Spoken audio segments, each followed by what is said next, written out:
Gece yine sensiz çöktü üstüme. Duvarlar adını fısıldıyor.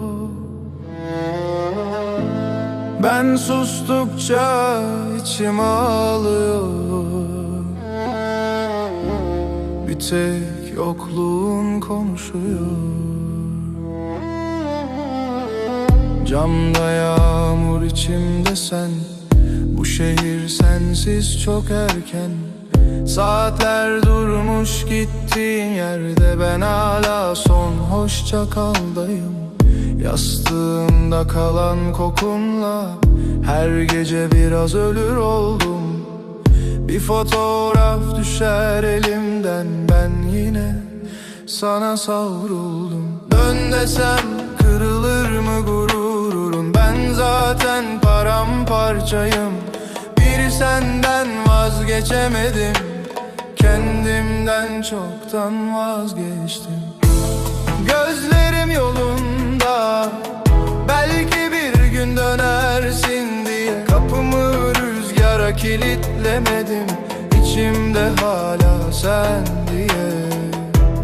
Gözlerim yolunda, her geçen araba sen sandım. Bu kadar çok özlenir mi biri? Ben sensizliği mezar sandım. Sokak lambaları bile üzgün, geçtiğin caddeler karanlık. Sen giderken benden aldın bir ömürmüş, şimdi anladım. Kalbim üşür adını duyunca, bir şarkı çalar dağılırım. Herkes alışırsın diyor ama ben sensiz nefes alamadım.